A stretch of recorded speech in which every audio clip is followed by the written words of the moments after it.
So earlier in the week, we were restocking on some items at a local distributor, and our contact there was watching a documentary about miniatures in which he actually recognized who it was about, and he used to play with them a lot.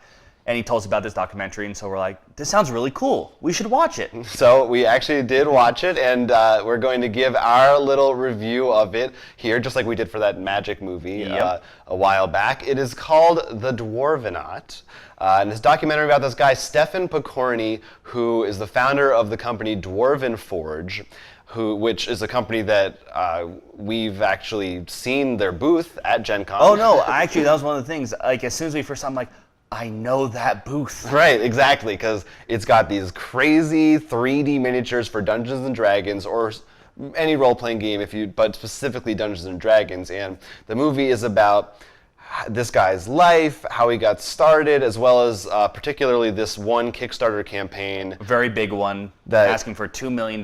Right. Well, they asked for, their goal was lower, but they needed $2 million to really stay in business. So it was a big deal as to whether or not they were going to make it. And yeah, that's basically what it was. It talks about D&D a lot, but mainly it's about this guy and his history and his life. Mm-hmm. So I didn't really know anything going into it. Aside from that, it was about this guy. I didn't even know it was that company, so I was like, neither did I. Well, watching the footage, I was like, hey, we were there that year. No, honestly, there were times I paused, I'm like, is that Jonathan?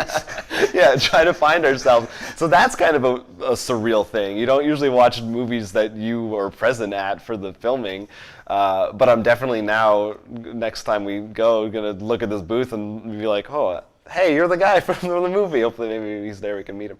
But what were your impressions, just starting off? How you felt about the movie as a documentary, as a thing about games? I really liked it on almost all fronts. All right. Because I think documentary, it was very interesting. In fact, I think this did it, but because it focused on other things, I think it's fine. I think it'd be cool to see a documentary that literally just focused on one Kickstarter, the process of calculating the prices, maybe going through the process, the ups and downs, and things like that. I think Indie Game, the movie for video games, kind of did that pretty well. I don't know if you've seen that. No, I haven't. But yeah, something like that for board games would be good. But he's an amazingly interesting character. I mean, this is the kind of guy I would love to be in a room with and just talk. Yeah. And of course, drink with. Right. So, I mean, he seems like he's a great dungeon master. That was the other thing that I want to hear your opinions on. Mm-hmm. Watching this made me really excited. Not to know, I feel like because I want to eventually run a good dungeon myself. Mm-hmm. And watching this, I think, was really interesting, and hearing his opinions on his his world and how he built it and stuff. I'm like, that's awesome. It really... And he's an old school D&D player, yeah. like from way back in the day. And you also kind of get to hear a little bit of that history. I didn't even know there was a thing called GaryCon, which is for Gary Gygax in his hometown. And getting to see some of those people that were involved with the early days, and also Gary Gygax's son and stuff like that. Really, really interesting to get just a glimpse. Some of those things could be documentaries in their own right. Oh, absolutely. But yes, yeah, that it was cool. You didn't really get to see. They kind of had some scenes that I think were a little more theatrical, where he's doing some dungeon mastering. But it is very interesting to see that as perspective, especially because we do not use miniatures or models. I think that was the thing I was talking about. I was thinking about. Sorry, not talking about. When we do it in our campaign, one of the reasons we really don't, and I think it's probably in our best interest, it's because since we do a podcast in which we're not actually live recording, right? It sort of makes it easier for our audience to see it if we can't see it. So we have to actually ask, what's this look like, or what's the turn, so I think that's why we don't, and I think it's for our particular situation, it's better. But at the same time, part of me wants to have this cool dungeon built Yeah, I'm really I agree. They look amazing, and it definitely would be cool. But I also definitely do prefer really the theater of the mind thing. I think it depends who you're playing with, and I think that's a very big issue. I think if you have people who aren't maybe gung ho into this, you got to force them with the theater of the mind. Mm-hmm.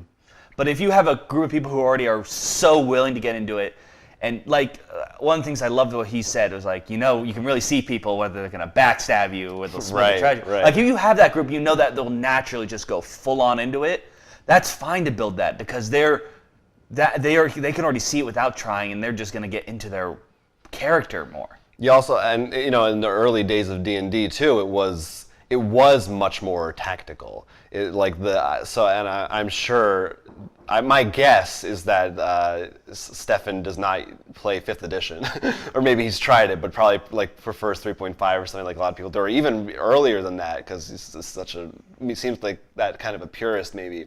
So that maybe is part of also more of that appeal. But yeah, I loved that stuff where they were talking about how it brings people together and stops them from looking at their phones. Well, it was really funny from my perspective because when they were talking about a lot of people leaving and not going into the screens, but for us, in particular for me, always did video games, and to me, Dungeons and Dragons was like sort of weird. Like I never knew anyone played it. I saw once as a kid in like a summer school, like, some people doing it, in which I think we've told this story. Yeah, but like now playing, like I want to do it more, and it sort of stinks because our group doesn't meet, and that's another reason why it's not good for us to do models because.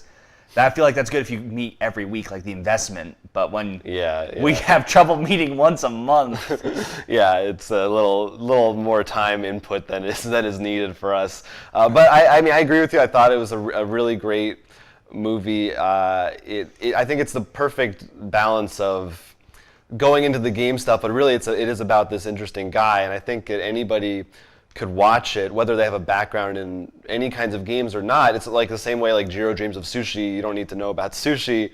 It invites you to explore, and it helps you understand these concepts in a lot of ways. It's very accessible. And I do think it is impressive because unlike some other ones, when sure, you said there's some theatrical scenes, but I think it was fine. No, they did not. Well, because overstay I feel like the way that they were theatrical were the way that you felt you were at the table playing the dungeon. So it was like fine. It's like that's experience you want. I also think that's part of what he does for the Kickstarters and stuff. But more important, I think what was impressive is just his life, though, considering how happy he is a roller coaster.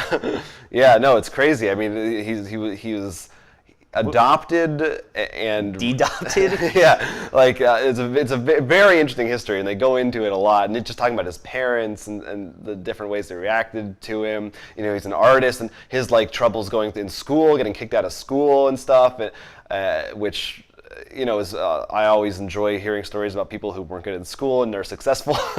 Yeah, I loved all that Someday stuff. You'll be telling us. I know. I just there were a few moments at the end where I got a little misty. It was like it is emotional. And I think because of his character, it didn't feel like. I know you contributed. I almost want to call it like the Warhorse effect when it feels like they overdo like. Right. A lot of them just came out of the blue, like you weren't expecting that kind of stuff, and the way he handled it too was like, and that's why like it felt real because of it. Yeah, I do. You mentioned earlier, you kind of made a joke about drinking with him. That was one of the things in the movie that I felt that there's a section where they kind of talk about he likes to drink and likes to party of. What I got from it is he's the kind of guy who goes all in, and like usually it's fine with drinking like a regular beer or something, but with shots he says like, I have a problem, like if someone gets me the shots, the next thing I know, we'll keep taking, then I black out. And right. Like, another guy's like, look, you can't do that. You have other friends who don't, which I thought was sort of interesting because we sort of saw, in particular because our group, we have one group that's more than happy to drink, half our gamers, and half of them don't drink at all. Uh-huh. And I sort of felt like that one conversation with the other guy was sort of like that. Yeah, I wasn't sure because it doesn't really get brought up again after that. A little bit. I mean, you see him drinking stuff here and there, but it almost felt to me like they were trying to be like, we have to have one part of the movie that's his dark side, his demons, and I wasn't sure how. It seemed like he was doing pretty well. Like it didn't really seem like he had a drinking problem. I almost thought they were trying to make it seem that way a little more than it was. I guess I didn't feel because I felt like he had plenty of other demons in a way, but like not in the same sense of like. And that's sort of funny. Like I feel like if you have to have a demon, like in a comic book, it's you're a horrible alcoholic or you had a horrible. Like it has to be a huge thing. Like his are just they're there. Yeah. Now what I really want to know is because I remember thinking this. I can't remember which parts, but there are parts I'm like I want to know, and I sort of mentioned this before. Like you as a DM, dungeon master, and he talks about how you need to be a dungeon master, and even had parts of like you come across a jester, 2 statues. Do you continue? Right. I do. And like, and some of the stuff I know, like your opinion, and you have your story written. Well, it's interesting because they don't delve too deep into that stuff, but I appreciated it. Well, because what I was realizing is like that Kickstarter, while it was for making a city, which I totally agree, you can do cool stuff in a city. Oh yeah, yeah, I like that part a lot. But that's sort of it wasn't just that. It was he was giving his story, and to me that's like I never thought of it before. Like I remember I did we did End of the World campaign, but that wasn't the same, and I definitely regret it because I didn't really make a story. A lot of that was more on the fly. I should have done more research on how to DM. But I feel like that's got to be something unbelievably personal. Yeah. And I know, and that's why I want to know, because you actually wrote much more.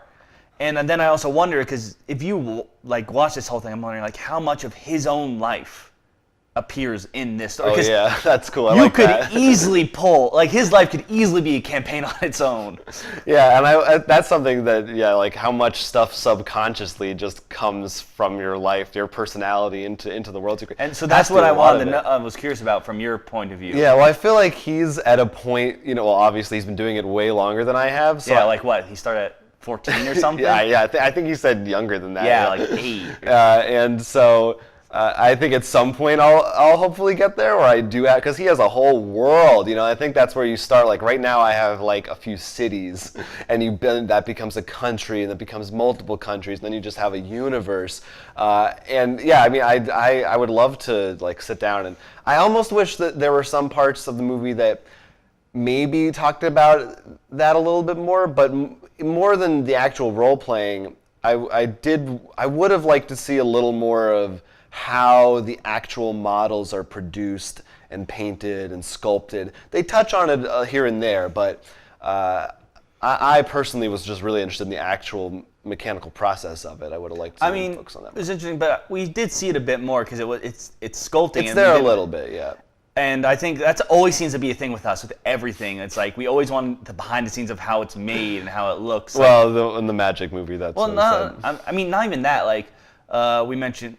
We didn't mention this on the show. This is more of us talking with Kubo and the Two Strings, how we really liked it. We actually saw the making and sort of design of the giant skeleton at the end. Mm-hmm. Yeah, it's always interesting. We tend to like that, but I do feel in this one, maybe because it only focused on one guy compared to the Magic one, I really felt like I was along the ride with him.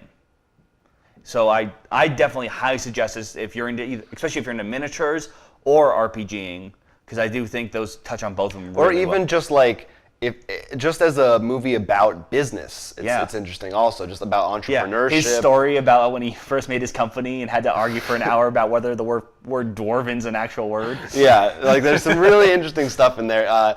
The movie is available for free on Netflix. You can also, I think, get it on demand some other places, iTunes, Amazon, the usual suspects. So yeah, definitely recommend it, even if you aren't a gamer. But if you aren't a gamer, how did you find this and why are you watching this? What are you doing? What's wrong with you?